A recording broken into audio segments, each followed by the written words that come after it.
They're starting to wonder who they are and why their parents abandoned them when they were kids, and why is it that they do this, and so they're sort of, they're doing their job. It's become quite mundane in a way, even though it's killing witches. And so then something comes into the story which elevates everything and makes it more tense for them, so that and lots of things come together.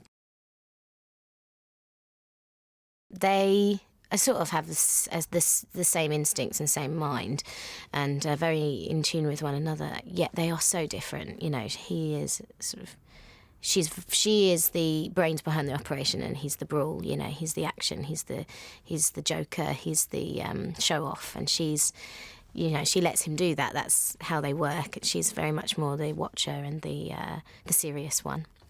But the thing that I loved about the script, and I think I can speak the same for Jeremy when reading it, was that the heart of it is a brother and sister relationship. The brother and sister who have been through loads and lost their parents and don't know who they are, and are reliant on one another. Great to work with Jeremy on, because he really he's unafraid of, he can do all of this action stuff. He's a pro. He can, he's amazing at it, but he really does have this sensitivity as well, which is, he accesses that when needed. But there's a lot of fun as well in the relationship. I think Jeremy and I from the offset just got on immediately. We had that sort of banter, and we behaved like brother and sister on an offset. The best thing to do was to train for 3 weeks. I came in before anybody, and I met up with the stunt team and worked with them on my physicality and learned how to fight. And I'd done a fight training for about 3 years when I was studying, but this was an intensive sort of boot camp, and it was so helpful because it just rooted me and made me much more present. I remember the very first day. When we shot that scene in Augsburg, it could have been such an overwhelming day for him, and I'm sure it was. It was for everybody, because it's the first day and there's loads of extras and a massive set and whatnot. And he was just great, and giving us notes that were really precise, real actor's notes, but at the same time he, has a real vision and understands action. Peter is one of my favourite actors. He doesn't know this, and he's in one of my favourite films, the film that inspired me to be an actress, actually. And so when I heard that he was in this film, I was thrilled, because then I went, yes, Tommy's got great taste.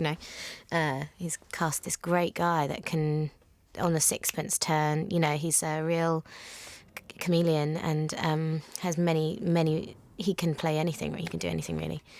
Has this great presence. When you meet him, he's so tall and big and booming voice, and yet can be so pathetic as well. And that's what we wanted. We wanted Berenger to be, he only does what he does because he's scared.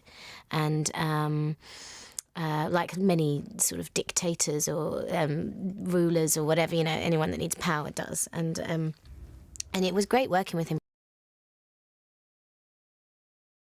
I find him quite adorable, and even though Hansel's, plays around with him, I think he does as well. There's this great thing that we discovered, that me and Jeremy decided that we have this real affection for children and young people, because we were, we were kidnapped when we were kids, and, so we always try and save kids, and I think there's something innocent about him that we just really love, and he wants to try so hard.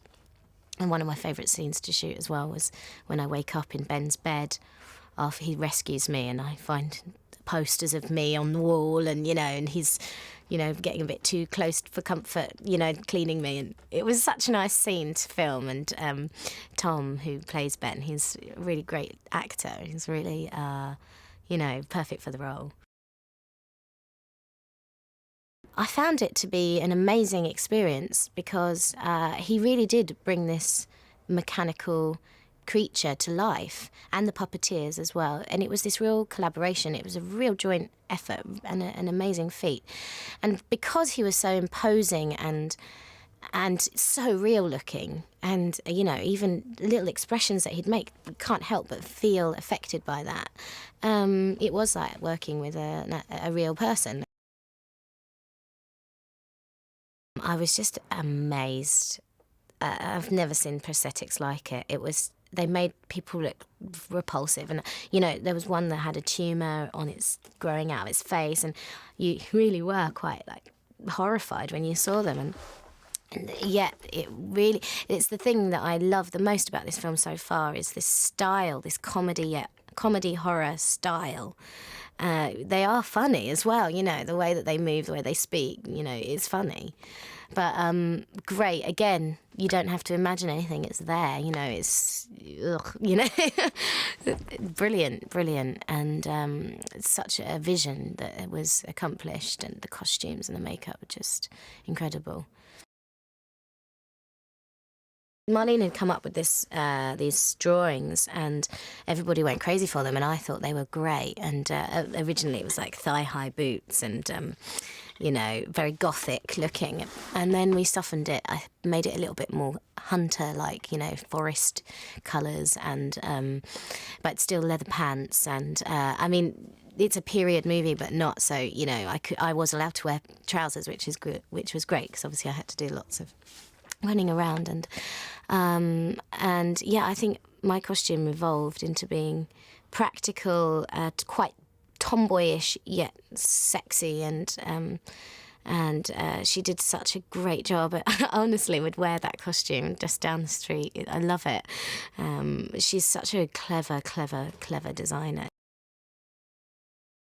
Everywhere you looked, there was, some immense detail. And because it was such a huge set, you can't help but feel like you are there, Apart from, I turn around, oh, there's green screen, apart from that, but pretty much, everything else was there. And it's a gift when you get, especially in these times where green screen is just becoming more and more, and it's expensive to build a set. But I think it's worth it.